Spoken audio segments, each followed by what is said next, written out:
The Lord be with you. And with thy spirit. Let us pray. Direct us, O Lord, in all our doings with thy most gracious favor, and further us with thy continual help, that in all our works begun, continued, and ended in thee, we may glorify thy holy name, and finally by thy mercy obtain everlasting life. Through Jesus Christ our Lord. Amen. Just a quick question to find out if there are any lingering questions, any points to go over on lecture number 4 on the topic of sin. Certainly, if something comes up, email me, text me, call me, stop by. We'll be glad to go over anything else.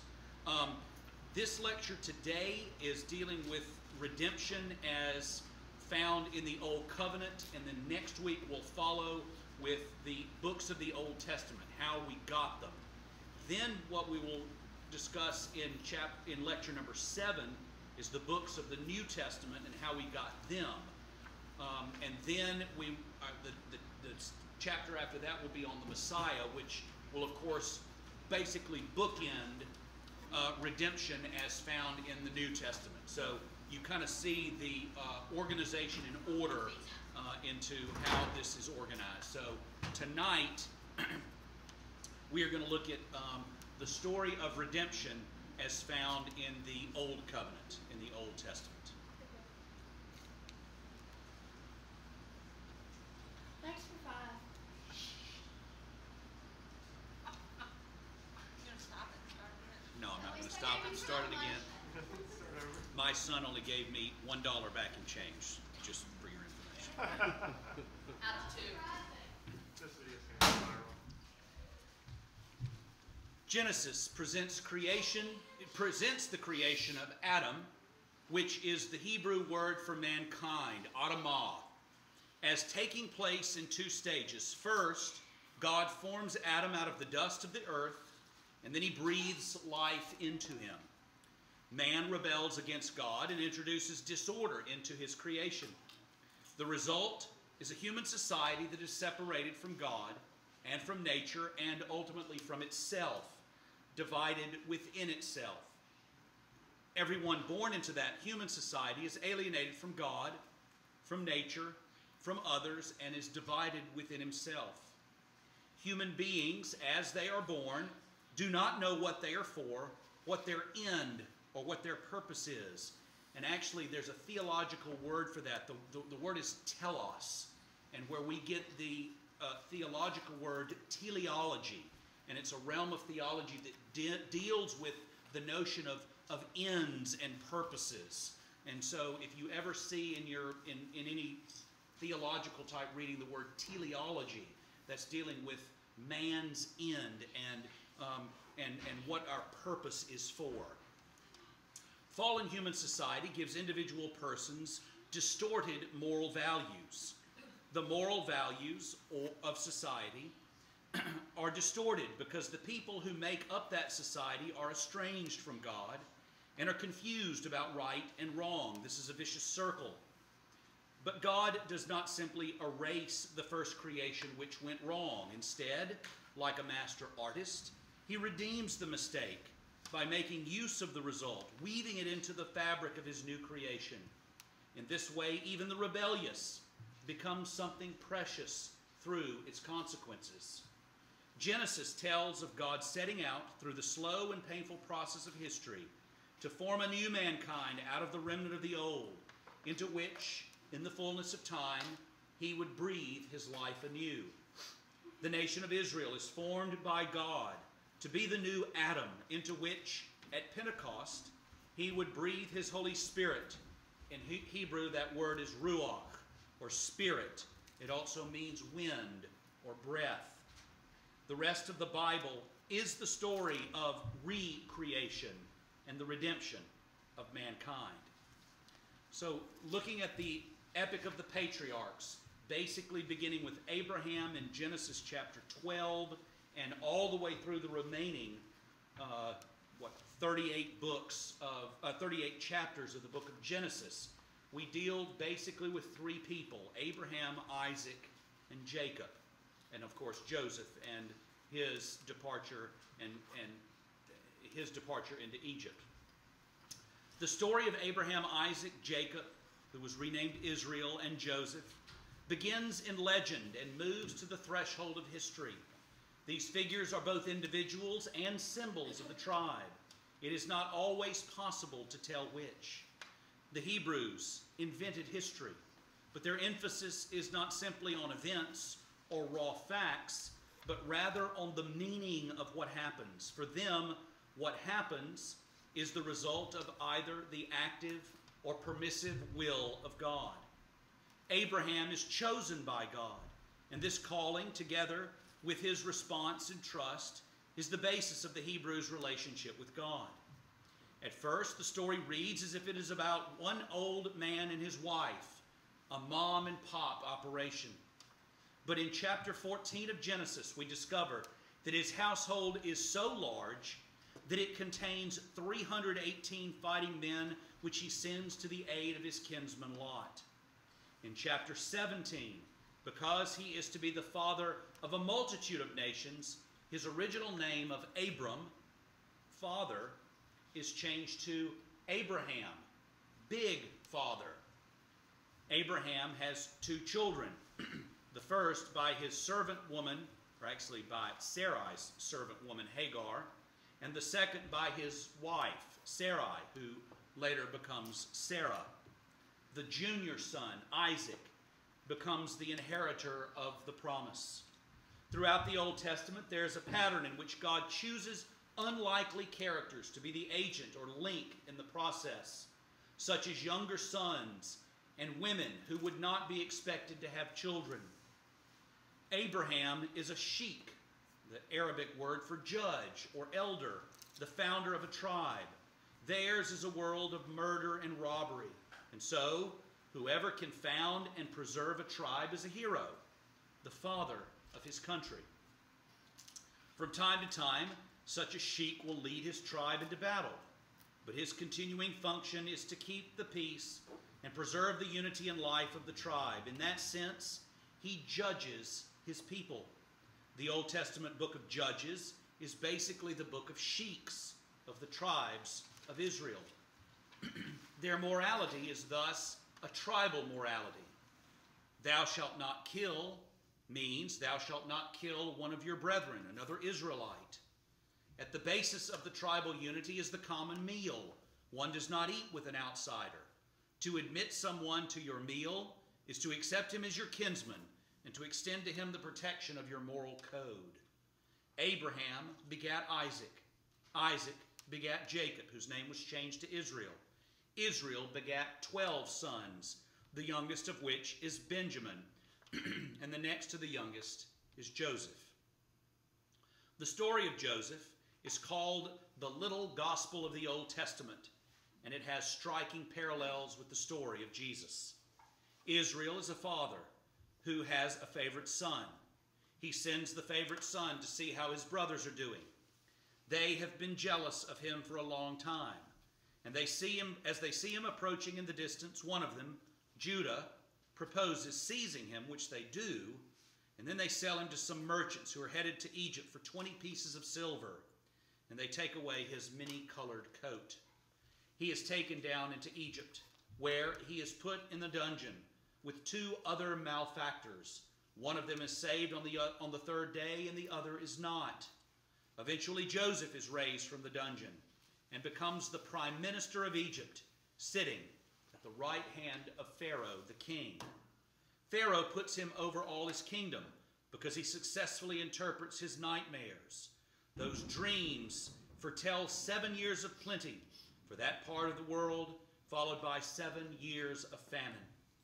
When the famine arrives, his brothers come from Canaan to buy grain. They appear before Joseph, who reveals his identity to them and says, I am Joseph, your brother, whom you sold into Egypt. God sent me before you to preserve a remnant for you on the earth and to keep alive for you many survivors. You meant evil against me, but God meant it for good. The story of Joseph reflects the invasion of Egypt by Bedouin tribesmen of Semitic origin, which resulted in a Semitic dynasty in Egypt. Some of them settled in the Nile Delta, in the land of Goshen. The children of Israel wound up spending 400 years in Egypt. And note, terms like 40 and 400 and other numerical units of those round numbers occur over and over in the Bible, and they often have been interpreted as long periods of time or generalizations. They very well could be exactly 40 years or 400 years, but they could also mean, and they use that as figurative language. It's been ages since I've seen you. We've said that to people. We don't literally mean ages, do we? We mean it's been a long period of time since we've seen one another. 400 years might actually have been 217. 40 years might have actually been 27, but there are two intervals of 40 years which are quite exact. First, the 40 years leading up to the event during which Jeremiah prophesied the destruction of the temple and their captivity in Babylon. Second, the interval between the resurrection of Jesus in approximately 30 AD and the destruction of the temple by the Romans in 70 AD. Eventually, there arises, as we hear in the first chapter of the book of Exodus, a Pharaoh who knows not Joseph. There's a change of dynasty, and the Israelites are reduced to slavery and forced to work on public construction projects. This new dynasty is insecure and decides to eliminate any chance of an uprising. So it is decreed that all boy babies are to be killed, which brings us to the figure of Moses. With Moses, we cross the threshold of written history. The Jewish understanding of what he said and did and what it meant is based on the first 5 books of the Bible: Genesis, Exodus, Leviticus, Numbers, and Deuteronomy. These 5 books are referred to variously as either the Pentateuch, from the Greek word Pentateuchos, meaning 5 books, the Torah, Hebrew word meaning law, the 5 books of Moses, the gift of God, multiple names by which we refer to, or if the Jewish people were going to limit their use of the word the Scriptures, they would be talking about these first 5 books. Eventually it would be the entire Hebrew canon that we know as the Old Testament, but many times when they speak of the Scriptures, they're talking about the 5 books of Moses. Moses is a Hebrew child who's been adopted by the royal family and raised at court. But his wet nurse and nanny is a Hebrew, and unknown to the court is actually his natural mother.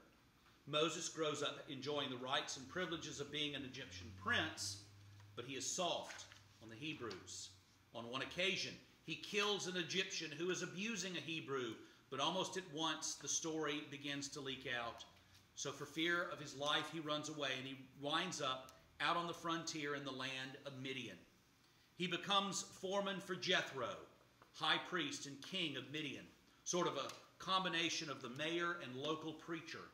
He marries Jethro's daughter and spends 40 years there learning the ways of desert life.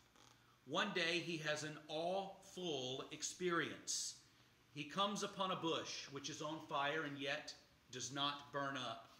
And out of the burning bush comes a voice which claims to be the ancestral God of the Hebrews.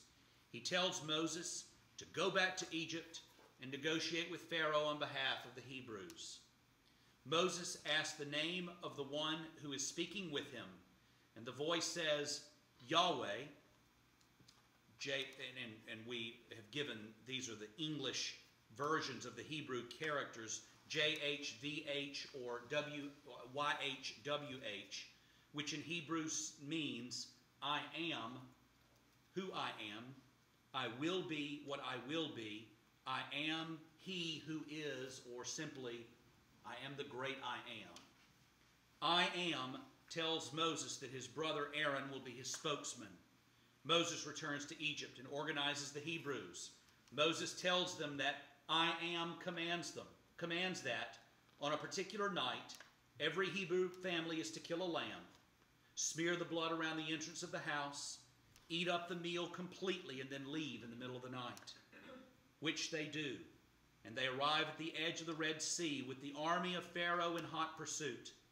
And it very well possibly was the Reed Sea. Those words are very, very close to one another. And there is an area that floods and swells at times.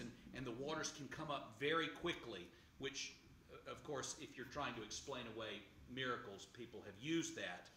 But it's somewhere along that passage between Egypt and the what we now know is Israel.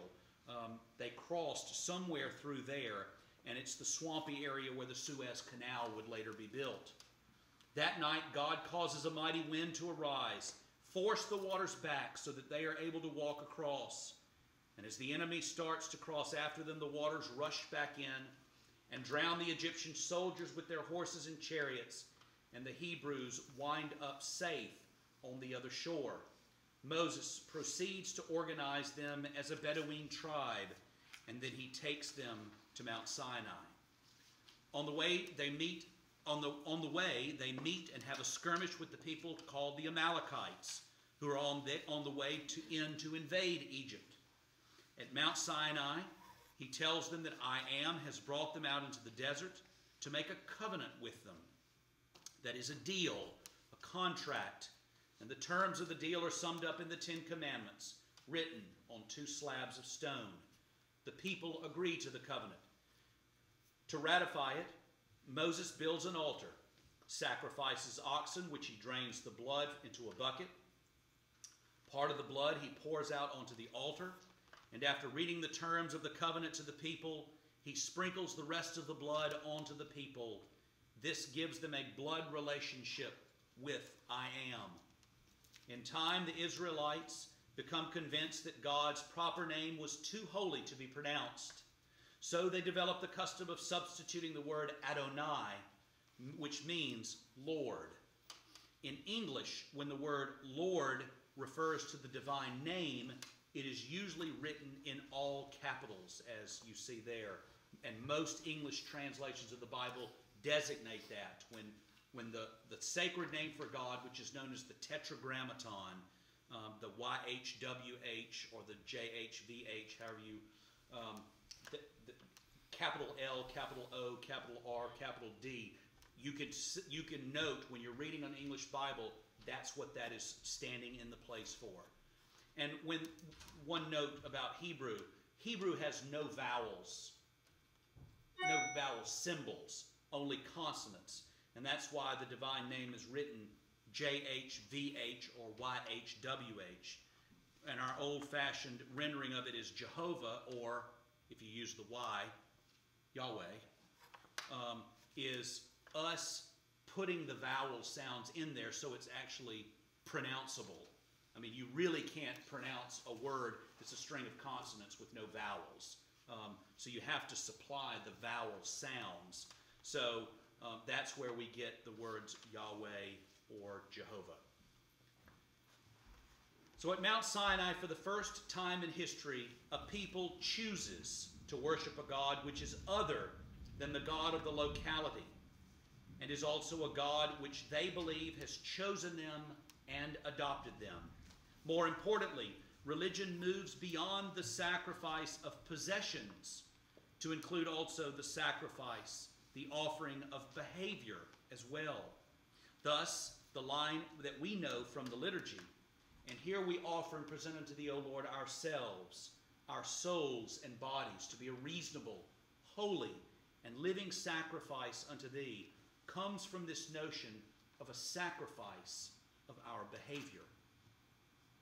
Now, when we speak of covenants, let's break that down. The contract with God, the covenant, has 2 parts. The ritual law, and the Hebrews promise to worship the Lord according to the divinely revealed formula and to worship no other gods. And the Lord promises to meet them in their worship, to keep rendezvous with them, to be a God near at hand, not a God afar off. And then there is the moral law. And for their part, the Hebrews agree to treat each other in accordance with God's law. For his part, the Lord promises to bless them, to overcome their enemies, and to lead them into a land of their own, the promised land, the land of Canaan. Note the contract is corporate rather than individual. It is between God and the entire people. Membership in the covenant people is the precondition for receiving the benefits of the covenant. The disobedience, sin of one person, absolves God of his responsibility to the whole nation. The whole group acquires guilt from the sin of one of its members. Moses sends 12 men to spy out the land of Canaan to the north. All report that the land is wonderful, but only 2 of them say they are able to conquer it, Joshua and Caleb. The other 10 say they cannot because there are giants there. I Am then says that they will have to spend 40 years, an entire generation, out in the wilderness before they can enter Canaan. That is, until a new generation, which has known only desert life, will have grown up. And during that time they camp around the oasis of Kadesh Barnea. When the time comes to enter Canaan, they move over to the east side of the Jordan River and camp around Shittim in the land of Moab. Only Moses and the 2 optimistic spies, Caleb and Joshua, are still alive. Then I Am takes Moses up to the top of Mount Nebo and lets him see the promised land, but tells him that he will not enter it. He tells them that Joshua will lead his people in. Moses dies there in the land of Moab. The spot that was chosen for the invasion is where the Jordan River is easiest to cross, at its southern end where it flows into the Dead Sea, near the Canaanite city of Jericho. As they are beginning to cross the Jordan, suddenly the water stops flowing and they are able to walk across. Actually, this sort of thing has happened since then, from time to time, as a result of the bank upstream caving in and temporarily blocking the river's flow. At the place where they cross, they erect a monument of 12 stones representing the 12 tribes of Israel. On that day, God exalted Joshua in the sight of all Israel, and they stood in awe of him as they had stood in awe of Moses all the days of his life. Their first campsite in the Promised Land is at a spot named Gilgal, and the last place they camped before entering was named Shittim. The phrase from Shittim to Gilgal is frequently used in the Bible to refer to the event on their entrance into the Holy Land. It was their Plymouth Rock. Outside the walls of Jericho in the middle of the night, Joshua has an awesome experience. He encounters a man with a drawn sword. Joshua says to him, "Are you for us, or are you for our adversaries?" And he answered, "No, I am the commander of the army of the Lord. I have now come." Joshua prostrates himself on the ground and asks, "What does my Lord bid his servant?" He says to Joshua, "Put your shoes off from your feet, for the place where you stand is holy." And Joshua did so, and that is the end of the incident. There is no further reference to it in the entire Old Testament. Later on, we will come back to it. At God's command, Joshua tells the people that the entire city is to be devoted to the Lord. Only Rahab, the harlot, who had befriended their spies, is to be spared. All silver and gold and all vessels of bronze and iron are to go into the priestly treasury. Everything else, including every living creature, is to be destroyed. So Joshua fit the battle of Jericho, and the walls come tumbling down. The next step is to attack the town of Ai nearby, but they are defeated. And Joshua is convinced that this means that someone has disobeyed and kept some spoils. So he has an investigation made, and it turns out that a man named Achan has kept some gold and silver and 2 beautiful garments from Babylon buried under the floor of his tent. So, in order to get right with God again and to be 100% obedient, the people lynch Achan by stoning. That is, they throw rocks at him until he is buried under a huge pile. Then they attack Ai once more, and this time they are successful. The next 400 years were spent conquering one by one all the walled cities of the Canaanites, and this is also known as the period of the Judges. The Hebrews had to learn how to practice agriculture. and the only ones who could teach them were their Canaanite neighbors.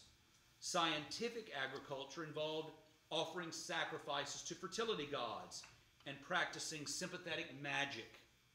The theory was that things grew because the male fertility god, Baal, had sex with the fertility goddess, Ashtaroth. The people encouraged and stimulated them to do that by the following technique. Each spring, the ground where they wanted things to grow was poked with a stick, and then some of the fruit from last year's crop was scattered on the broken ground. This was really plowing and planting, but it was thought of as offering a sacrifice to the fertility gods. But remember, according to the contract with God, the worship of other gods was strictly forbidden.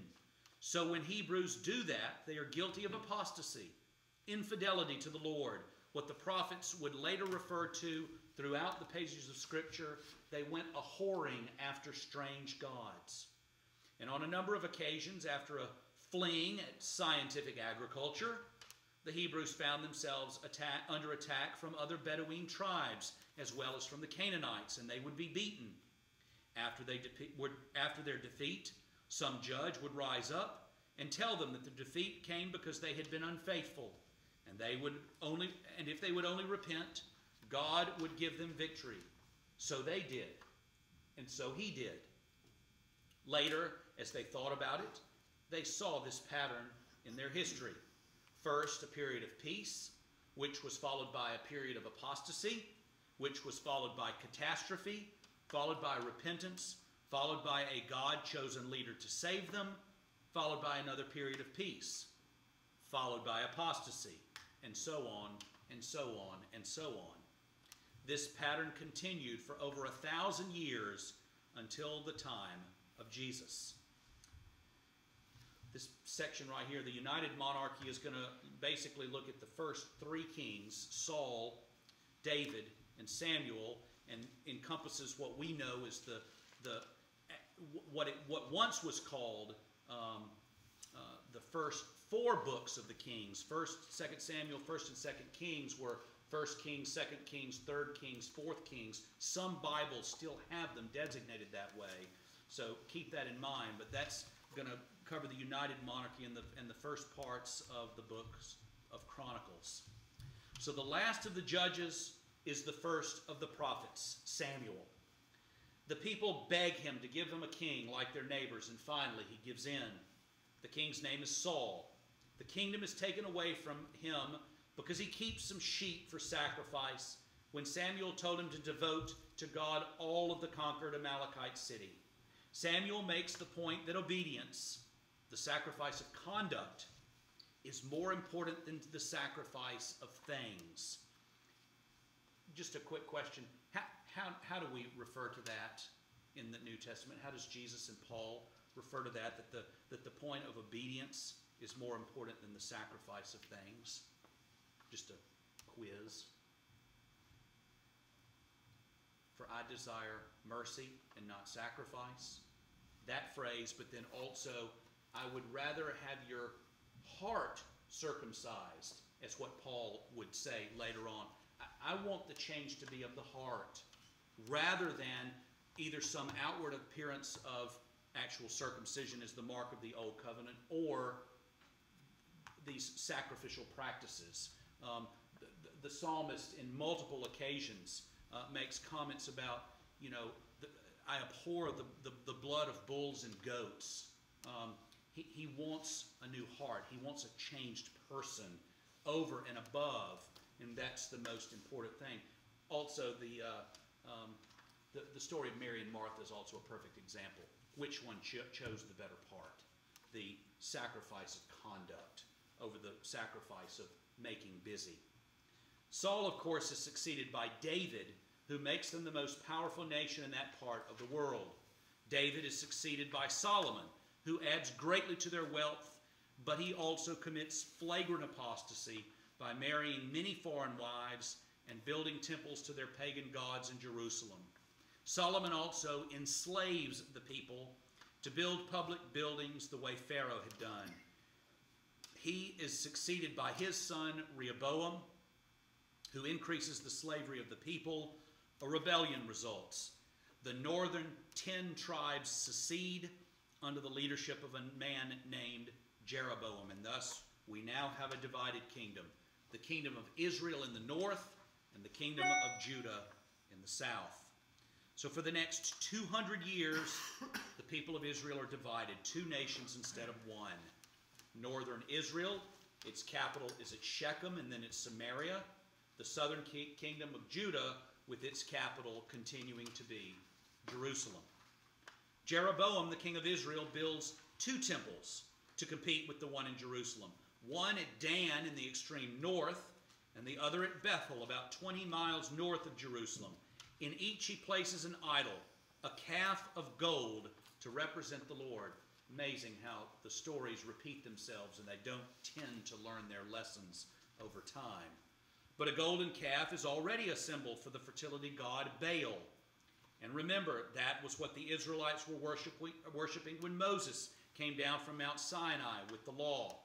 200 years later, in 721 BC, Israel is conquered by the Assyrian Empire. The majority of the people are deported. New settlers are brought in to replace them. The deported Israelites never return. These are the famous 10 lost tribes of Israel. In 586 BC, the Babylonian Empire, which has succeeded the Assyrians, invades the southern kingdom of Judah. The temple in Jerusalem is destroyed. Most of the people are carried off into exile in Babylon. Only some of the poorest farmers are left behind. And so now we come to the period of exile, which this can be pretty much contained, a lot of it in the books of the major prophets Jeremiah and Ezekiel. Of course, the book of Isaiah covers a large swath of that, so it covers both. The Jews, the people of Judah, remained in Babylon, the Babylonian exile, for 50 years. They believe their catastrophes happened because of their national apostasy. They no longer have the temple as the center of their corporate life. They develop the determination to keep God's law and never become apostate again. And so under the leadership of men who are experts in the law, called rabbis, they meet every Sabbath to study in groups to study the law, sing psalms, and pray. This is the origin of the synagogue. In Greek, the word means congregation or assembly, and it will later become the center of their corporate life. In 538 BC, Cyrus, king of the Persians, who has now conquered the Babylonians, permits the Jews to return to Judah and to start rebuilding Jerusalem. The rebuilt temple cannot compare with the splendor of the one that Solomon had built. They are never really free of foreign domination again in spite of moments of rebellion. After the Persian Empire comes the empire of Philip of Macedonia and his son Alexander the Great. Then Alexander dies in 323 BC, and the eastern part of his empire is carved up by his generals.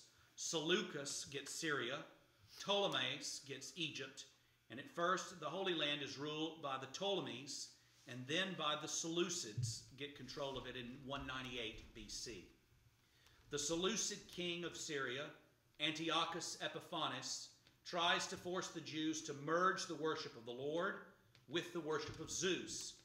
Finally, in 167 BC, he seizes the temple, dedicates it to Zeus, installs an altar to Zeus, along with an image of him. That altar and its image are referred to as the abomination of desolation, a pun in Hebrew on Zeus's title, Lord of Heaven. In 163 BC, Judas Maccabeus, a member of the high priestly family, leads a successful revolt against the Syrians, and for the next 100 years, they enjoy relative independence. Then they fall under the control of Rome, which places over them the half-Jewish Herod family who come from Edom, Idumea, just to the south of Judea. So with the establishment of the Old Covenant at Mount Sinai, the ante goes up. The basis of right relationship with fundamental reality is no longer limited to the sacrifice of possessions.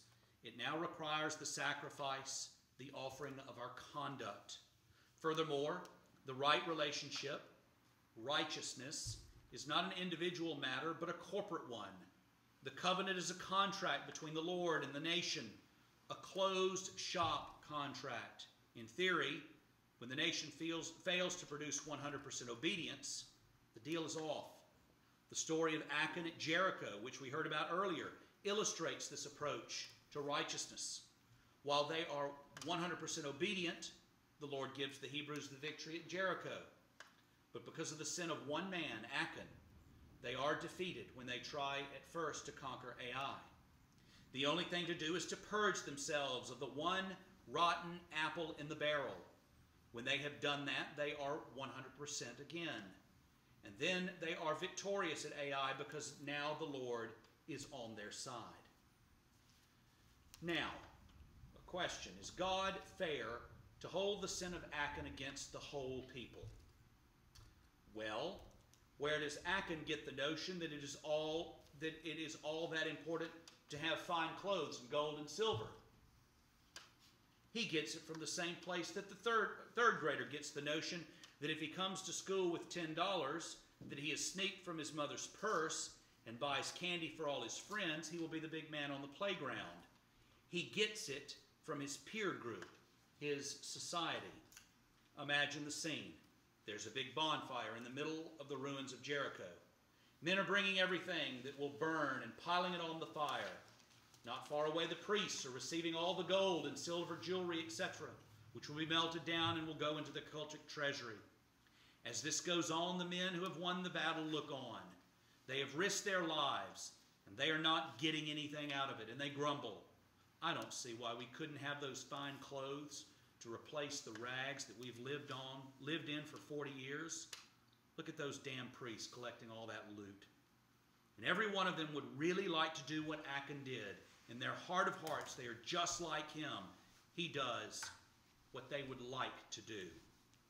After President Kennedy was assassinated in Dallas, the city kept trying for years to rid itself of the image of the city that kills presidents, and it was hard to do. It was reported that on the day he was shot, when the teacher in a second grade classroom announced that the president had been shot, the children cheered out loud. The city fathers denied it, but undoubtedly it was true. Their children had heard their daddies say at the supper table, "Somebody ought to shoot that so-and-so," and somebody had. So of course they cheered.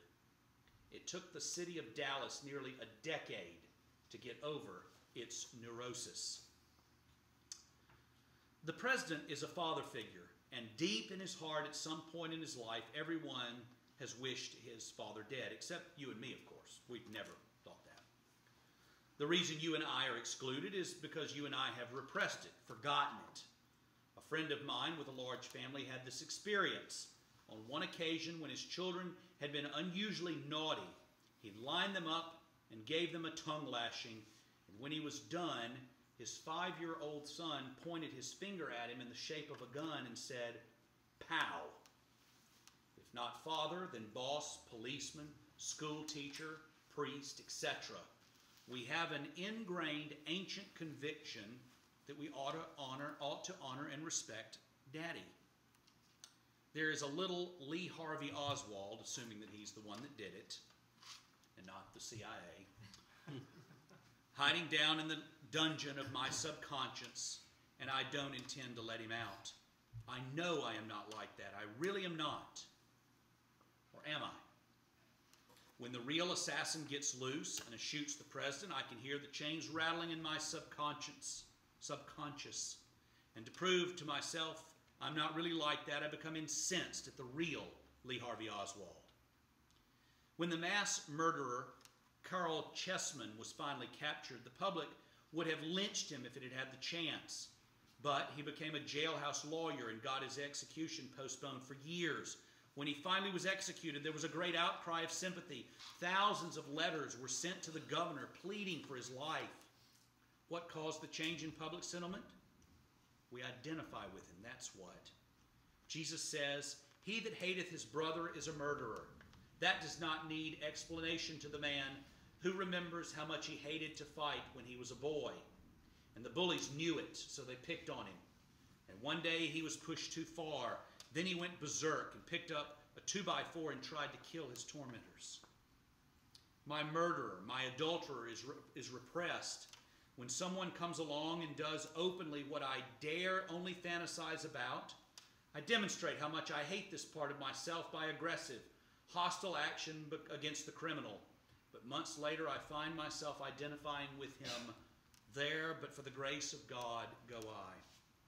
So when the Hebrews lynched Achan, they performed a human sacrifice which purged their sense of guilt. He became a sin offering. The only trouble is that it doesn't work. Achan is only repressed. That lynching occurred 1,400 years before Christ. 1,400 years later, the law would say that adulterers and those who commit sacrilege, like Achan, are to be put to death by stoning. So from the time of Samuel on, the primary way in which God spoke to the people of the covenant was through the inspired men known as the prophets. The prophets were not so much predictors, foretelling of the future, as proclaimers. They were telling forth God's will for his people. They also both criticized the nation and helped build up a vision of what God wanted to give them. At times, their prophecy took the form of saying that some dire catastrophe was about to befall them because of the evil, that the self-destructiveness of their ways. When the prophets spoke, they used powerful imagery. They never spoke in abstractions. They were not theoreticians. They were not theologians.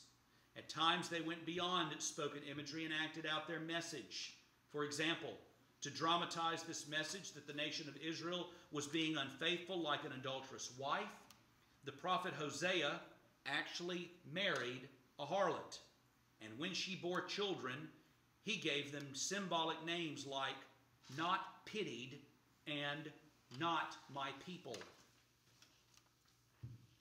Among other things, Jesus was the prophet par excellence. He proclaimed God's message in parables, in the concrete imagery of stories. On occasion, he went beyond words and acted out God's message in other ways, which we will examine next time. Actually, we'll examine that in 3 weeks after we look at the books of the Bible, Old Testament and New, and how we got them. Questions. Where do the values you live by come from? Do they come from your communities? What are your primary communities? To what extent are your communities formed by God? And if not by God, by what or by whom? I'm going to pause this a minute before we take